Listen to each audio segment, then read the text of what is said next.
तो SSC CGL 2024 का answer किया आ चुकी है and finally I know so many people clear the exam and so many people like me are not able to clear. तो मैं video 5-6 दिन पहले ही बनाना चाहता था बट मेरी इतनी हिम्मत नहीं हुई कि मैं इसके बारे में बात कर सकूं। मुझे ये इस एग्ज़ाम को डिस्कस ही नहीं करना था बट इसको 2 या 3 दिन लगे मुझे उसको खुद को संभालने में और फिर फाइनली आई डिसाइडेड कि आई will make a video and analyse की क्या क्या गलतियाँ की हैं मैंने, और वो गलतियाँ मैं आपसे शेयर भी करना चाहूँगा कि अगर अगले साल अगर एसएससी दे रहे हैं तो वो गलतियाँ आप ना करें, क्योंकि मैं दोबारा प्रिपेयर करूँगा और दोबारा एग्ज़ाम दूँगा and I am not going to take the rest. तो physically that is the same thing जो मैं आपको बताना चाहूँगा कि अगर आप भी फेल हुए हैं एसएससी सीजीएल 2024 में या फिर if you are preparing for the 2025, तो ये चीज़ें आप अपने दिमाग में रखिए and that will definitely help you. तो पहली चीज़ है सेल्फ एनालिसिस एंड रीज़न। ठीक है, आपका मतलब मेरा जब आंसर की आई थी तो मैंने जब मार्क्स देखे उसके बाद मेरा आंसर की देखने तक का मन नहीं हुआ। मतलब मैंने आंसर की को अभी एनालाइज भी नहीं किया है कि आंसर की में मैंने क्या लगाया क्या नहीं लगाया, कैसा क्या क्वेश्चन।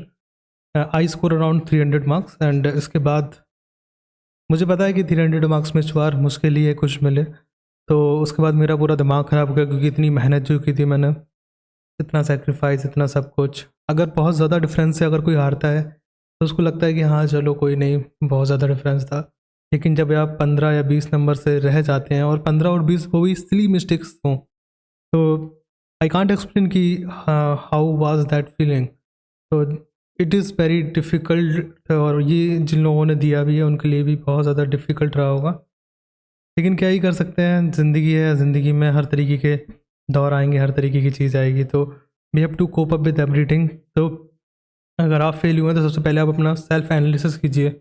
आज मैंने बैठ कर इतने दिनों बाद पहली बार मैंने एनालिसिस कराया, देखा है कि मैंने कहाँ कहाँ पर गलतियाँ की हैं और कैसे मैं अगर अगले साल के लिए प्रिपेयर करूँगा तो मैं किस तरीके से इन सब पर गलतियों पर काम करूँगा और उनके रीज़न देखो अगर हम सेल्फ एनालिसिस नहीं करेंगे, रीज़न नहीं निकालेंगे, तो हम जो मिस्टेक्स हमने 2024 में की हैं वही सारी मिस्टेक्स हम 2025 में भी करेंगे।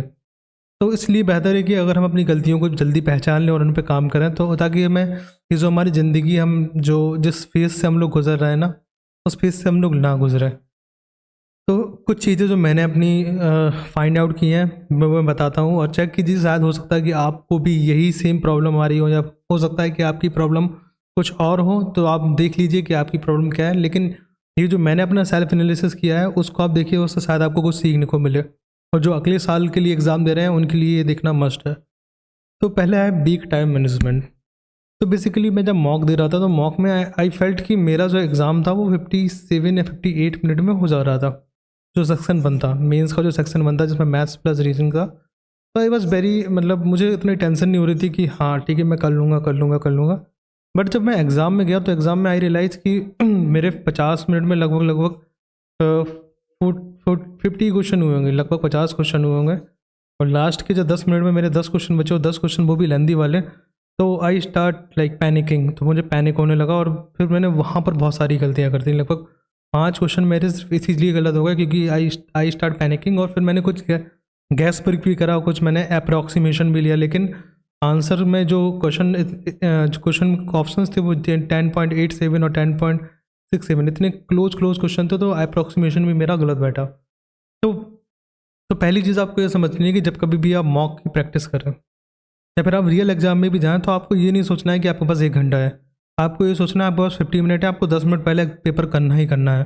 शुरुआत से मुझे, अगर आप मॉक में अगर आप अपनी ये हैबिट बना लेंगे कि हमें 50 मिनट में पेपर करना, और अपना इसी माइंडसेट के साथ आप फाइनल एग्जाम में भी जाएंगे कि 50 मिनट में ही करना है पेपर, तब भी आपका पूरा पेपर सही होगा और आपके पास इनफ टाइम होगा बाकी एग्ज़ाम करने के लिए। क्योंकि अगर फाइनल एग्जाम में, अगर आप मॉक में 50 मिनट में कर रहे हैं तो फाइनल एग्जाम में आपके 55 मिनट लग ही जाएंगे। तो that is the first thing which I want to tell you. Second thing जो मैंने अपनी समझी है वो है इग्नोरिंग सम सब्जेक्ट्स। लाइक मैंने बहुत सारे बच्चों को देखा है, लाइक मैं अपनी पर्सनल पहले बताऊंगा कि मैंने जीके को जितना ज़्यादा टाइम देना चाहिए था उतना ज़्यादा टाइम नहीं दिया। मतलब आई स्कोर 32 आउट ऑफ 70, लेकिन कुछ बच्चों ने इसमें 45 भी किया है, कुछ ने 50 के ऊपर भी किया है। तो अगर मैं इसमें अगर थोड़ा ज़्यादा स्कोर कर लेता, अगर मैं इसको थोड़ा ज़्यादा टाइम देता, तो मैं इसको बेहतर कर सकता था, हो सकता था मेरा सिलेक्शन हो जाता। और दूसरी चीज़ जो मैंने रियलाइज़ की है कि ये मतलब ये सिर्फ मेरे साथ प्रॉब्लम नहीं है। कुछ हर शख्स के साथ क्या होता है कि हर शख्स का एक फेवरेट सब्जेक्ट होता है, हर किसी का एक फेवरेट सब्जेक्ट होता है, और हर किसी का एक सब्जेक्ट ऐसा होता है जो उसको पसंद नहीं होता। लेकिन कुछ लोगों ने कंप्यूटर को बिल्कुल छोड़ दिया। उन लोगों ने एक तो लड़का है जिसके 353 मार्क्स हैं, लेकिन वो कंप्यूटर में सिर्फ 14 मार्क्स स्कोर कर पाया, तो उसको कोई जॉब नहीं मिलेगी। तो हमें क्या करना है, हमें देखना है कि हमें कौन सा सब्जेक्ट पसंद नहीं है और उसमें भी हमें उतना ही टाइम देना है। अगर उसमें हम टाइम नहीं देंगे तो फिर हमारी पूरी मेहनत का कोई भी फ़ायदा नहीं रहेगा। तो ज़रूरी है कि हम हर सब्जेक्ट को उतनी ही इम्पोर्टेंस दें और सबको बराबर बराबर टाइम दें। और अगर हम मेंस की बात करें तो मेंस में इंग्लिश को थोड़ा सा हम ज़्यादा टाइम दे सकते हैं, लेकिन किसी भी सब्जेक्ट को हम इग्नोर नहीं कर सकते। टाइम सबको देना है, लेकिन इग्नोर किसी को भी नहीं करना है। तीसरी मिस्टेक जो मैंने अपने बारे में रियलाइज़ की है वो है लास्ट मिनट रिवीजन मैथ्स। तो बेसिकली मैंने मैथ्स के नोट्स बनाए थे और इंग्लिश के नोट्स मैंने बनाए थे, लेकिन वो तो अच्छे थे। लेकिन मैथ्स के नोट्स में क्या हुआ, मैंने मैथ्स के नोट लगभग मेरे तीन जो हैं, 3 A4 साइज़ की जो पूरी नोटबुक्स है मेरे पास, काफ़ी बड़े जो स्पायरल वाली नोट्स दी हैं, लगभग मेरे 500 पेज के नोट्स होंगे मैथ्स के। अब लास्ट टाइम पे जब मैं रिवीजन करने आया तो 500 पेज, एक दो दिन नहीं, 500 पेज से ज़्यादा होंगे, लगभग 1700 पेज के नोट्स होंगे मेरे, 3 अगर नोटबुक मिला दें तो लगभग 700 पेज के नोट्स होंगे। और अगर जब मैं इसको रिवाइज़ कर रहा था लास्ट टाइम पे तो मुझे इतना ज़्यादा टाइम लगा रिवीजन करने में, तो फिर मैंने क्या किया, इन 700 पेज को शॉर्ट करके इसके बाद और मैंने इसके शॉर्ट नोट्स बनाए, लगभग 20 पेज के नोट्स बनाए। तो ये इसमें मेरा बहुत टाइम चला गया, ये 700 पेज से 20 पेज के नोट बनाने में बहुत टाइम चला गया। तो आपको मेक श्योर करना है कि एग्ज़ाम के 1 महीने पहले ही आपके पास ऐसे नोट्स प्रिपेयर्ड हों जिसको बस आप एक बार देख लें और आपको सारा रिवीजन हो जाए। अगर आपके पास ऐसे क्रिस्प नोट नहीं है तो आप बाद में बहुत ज़्यादा पैनिक करेंगे और आपको मतलब पूरा अच्छे से रिवीजन नहीं हो पाएगा। तो आपको पूरे नोट्स, मैथ्स के नोट्स हैं उसको 30 या 35 पेज में समराइज़ करना है। ऐसे इंग्लिश के जो नोट्स हैं उसको सारे रूल्स को आपको लगभग 10 या 12 पेज में समराइज़ करना है। इस तरीके से अगर आप सारे नोट्स को समराइज़ कर लेंगे तो आपके लिए बहुत आसान होगा रिवीजन करना, और जितना अच्छा जिसका रिवीजन होता है उतना अच्छा उसका एग्ज़ाम जाता है। तो that is the mistakes which I made. इसके अलावा आपको समझना होगा कंपटीशन बहुत ज़्यादा हाई है। अभी मैं यूट्यूब पे डेटा देख रहा था तो लगभग 2022 के 17,000 सेलेक्टेड कैंडिडेट ने एग्ज़ाम दिया है। अब आप सोच सकते हैं कि 17,000 कैंडिडेट जो ऑलरेडी जॉब में हैं वो आपसे कम्पीट कर रहे हैं, जिन्होंने एग्ज़ाम निकाला हुआ है। सेम थिंग 2023 के लगभग 6,000, लगभग 5,500 6,000 लोगों ने फॉर्म भरा है। इसके अलावा 2021 वालों ने भरा होगा, 18, 19 उन लोगों ने भी भरा होगा, क्योंकि वो भी अपनी जॉब को अपग्रेड करना चाहते हैं। तो यहाँ पे देख लीजिए 23,000 तो सिर्फ यही लोग हो गए। 23,000 वो लोग हैं जो ऑलरेडी सिलेक्टेड हैं, उनके पास कोई टेंशन नहीं है उनको, और वो फ्री मूड से पूरा एग्ज़ाम देने आए हैं। आपके ऊपर प्रेशर है, आपको प्रूफ करना है खुद को, लेकिन उनके पास कोई प्रेशर नहीं है, उनको कोई प्रूफ नहीं करना है। They are with their free mind and doing their best, और वो ऑलरेडी इसमें बहुत ज़्यादा टाइम दे चुके हैं। एक बार क्लियर करना मतलब बहुत ज़्यादा टाइम देना है। तो उनसे हमारा कंपटीशन है, और अगर हमें पछाड़ना होगा तो हमें उनसे ज़्यादा मेहनत करनी पड़ेगी। और उनसे ज़्यादा मेहनत करने के लिए मैं फिगर आउट कर रहा था कि मतलब अगर इतना ज़्यादा कंपटीशन है तो इसका सॉल्यूशन क्या है। तो इतना ज़्यादा कंपटीशन है तो आपको इतनी ज़्यादा पढ़ाई करनी पड़ेगी, उतना ज़्यादा टाइम देना पड़ेगा। तो जो मैं सोच रहा था कि मैं नेक्स्ट ईयर में क्या करूँगा, नेक्स्ट ईयर मेरी स्ट्रैटेजी करेगी। तो अभी आई फाइंड आउट कि मेरा जो सेक्शन 1 में मैं ईजिली 160-155 के बीच में मेरा स्कोर हो जाता है। ठीक है, तो मैं कहाँ पर लैग कर रहा हूँ, मैंने ये नोटिस करा कि मैथ्स में मेरे कौन कौन से टॉपिक कमज़ोर हैं, या रीजनिंग में मैं कौन कौन से टॉपिक में लैग करता हूँ, कहाँ कहाँ गलतियाँ होती हैं। तो मैं अभी पूरे अपने सारे मॉक्स, जितने भी मैंने मॉक्स दिए और रियल एग्ज़ाम, सारे रियल और मॉक्स में देख के सबकी एक लिस्ट बनाऊँगा, और उन सारे चैप्टर्स को मैं बहुत ही अच्छे से करूँगा ताकि मैं इसके बाद कभी भी उन टॉपिक्स में गलतियाँ ना करूँ। इसके अलावा देखो अपनी सिली मिस्टेक्स कहाँ से हो रही हैं। सिली मिस्टेक्स को हटाने के लिए मॉक्स जितने ज़्यादा दोगे उतनी कम सिली मिस्टेक्स होंगे। तो मेरी सिली मिस्टेक्स पहले से तो बहुत ज़्यादा कम हो गई, लेकिन मैं अब सोच रहा हूँ कि मैं बहुत ज़्यादा मॉक्स दूंगा और इससे क्या होगा, मेरी सिली मिस्टेक्स कम होगी। तो I am aiming for the 180 out of 180 in section 1 for the next year. अब आप लोग कहेंगे कि ये तो बहुत ज़्यादा ऑप्टिमिस्टिक स्कोर है। देखो इस साल भी मैंने बहुत सारे बच्चों का स्कोर देखा है जिन्होंने 172, 176 स्कोर किया है मैथ्स और रीजनिंग सेक्शन 1 में, और आपका कंपटीशन इन्हीं लोगों से है। तो अगर आप 180 आउट ऑफ 180 एम नहीं करेंगे तो आपकी जॉब नहीं होगी, मैं लिख के दे रहा हूँ।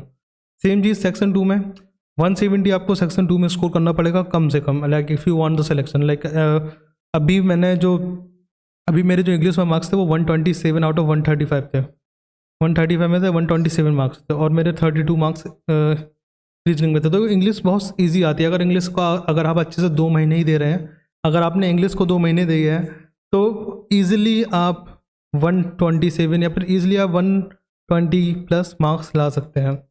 और इंग्लिश की जो स्ट्रैटेजी अगर आपको चाहिए कि मैंने इंग्लिश कैसे पढ़ी थी, कैसे मेरे 127 आउट ऑफ 135 मार्क्स आए, तो उसके लिए आप कमेंट कीजिए, आई will make a video for it. तो आपको कम से कम 127 मतलब 120 टारगेट इंग्लिश में रखिए और 50 मार्क्स आपको कम से कम उसमें लाने पड़ेंगे दूसरे वाले सब्जेक्ट में, जीएस में, क्योंकि मैंने इस बार देखा है जीएस में बहुत सारे लोगों के 50 प्लस मार्क्स हैं। ठीक है, तो जब आप ये दोनों इतना करेंगे तभी आपका सिलेक्शन होगा। कट ऑफ इस बार 320, 310, 320 के ऊपर ही जाएगी, और जब कट ऑफ इतनी ज़्यादा आई हो तो आपको भी इतनी ज़्यादा मेहनत करनी पड़ेगी। अगर आप देख ही लीजिए कि अगर आप 180 इसमें ला रहे हैं और 170 इसमें ला रहे हैं, तब आपके 300, 350 आ रहे हैं, लेकिन ये एम कर रहे हैं हम 350 का। इसमें हम सिली मिस्टेक्स करेंगे, अगर आपने 4 ही क्वेश्चन गलत कर दिए तो ये 350 से 330 रह जाते हैं। तो इस तरीके से आपको सोचना होगा कि आपको अपना जो एम है वो ऊपर रखना पड़ेगा। आपको सोचना पड़ेगा कि हमें स्कोर ज़्यादा करना है, और ऐसा नहीं कि आप हवा में एम ऊपर बना रहे हैं, आपको उसके लिए मेहनत भी करनी है। आपको देखना है कि आपकी वीक पॉइंट कहाँ है, कहाँ पे आप गलती कर रहे हैं, और उस तरीके से उस पर काम करना पड़ेगा। तो दिस इज़ माई स्ट्रैटेजी, और मैं तो ये करने वाला हूँ। मैं बस अब पढ़ाई में पूरा लग जाऊँगा, मैंने तो पूरा सोच रखा है। और जो लोग अभी बहुत ज़्यादा दिख रही हैं, जैसे मैं था, मैं 5 दिन से बिल्कुल मतलब मैं सोच नहीं पा रहा हूँ कि मुझे क्या करना है क्या नहीं करना है। मतलब I am feeling very lost right now. एक फीलिंग ऑफ लॉस्ट होती है ना, कि लगता नहीं है कि ज़िंदगी में तुम क्या कर रहे हो क्या नहीं कर रहे हो, क्या ये सही है क्या ये सही नहीं है, क्या हमें फिर से एथएससी देना चाहिए, 1 साल और देनी चाहिए, और how long you will be unemployed, बेरोजगार ऐसे कब तक घूमोगे। तो all these question will come in your mind, and that is very natural. तो you don't need to sad, like don't be sad. तुमने बहुत कुछ सीखा है इस जर्नी में, और आपको बस इतना करना है। अगर आप मेंस तक पहुँचे और मेंस में अगर आपने 280 के अबव स्कोर करा है तो आप बहुत अच्छे स्टूडेंट हैं। अगर आप 280 प्लस लेके आ रहे हैं तो आप बहुत अच्छे स्टूडेंट हैं। बस आपको थोड़ा सा पुश करना है, और आपको अब क्या करना है कि अगले 1-2 महीने में आपको देखना है कि आपके वीक टॉपिक्स कहाँ पर हैं, कहाँ पे गलती कर रहे हो आप। आपको भी प्रीलिम्स मोड में नहीं जाना, आपको मेंस मोड में ही रहना है। आपको अज्यूम करना है 2 महीने बाद मेरा मेंस दोबारा है और आपको वहाँ पे 350 स्कोर करना है। आप टेक्स्ट बुक पे मेंस के मॉक दीजिए और वहाँ पे देखिए कि आप कहाँ कहाँ गलती कर रहे हैं, कैसे क्या है। तो मतलब अभी मेंस मोड में ही रहिए आप। मैंने तो ये सोचा कि अभी मैं मेंस मोड में ही रहूँगा, और जब प्रीलिम्स के 1 या 2-3 महीने बचेंगे, 2 या 3 महीने बचेंगे, तब मैं प्रीलिम्स का सोचूंगा, क्योंकि सिलेबस तो ऑलमोस्ट सेम ही है।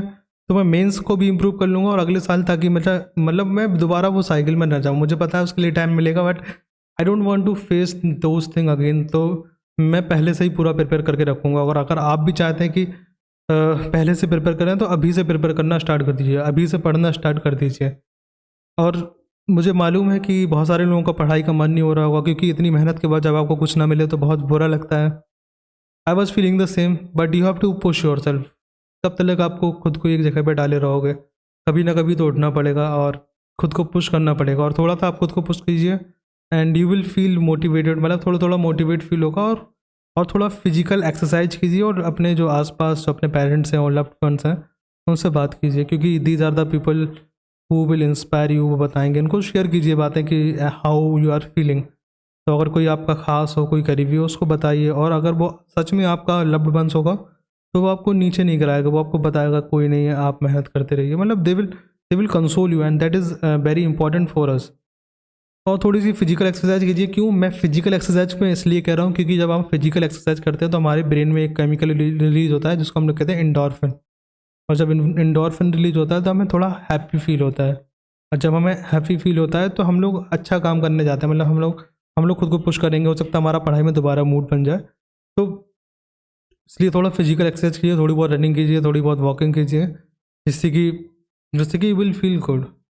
तो these are all these things. और अगर आपको और कुछ जानना हो और कुछ समझ में नहीं आ रहा हो तो you can comment in the comment section, then I will make a video about it. Okay, so that's for today. Thank you so much for watching the video. Bye bye.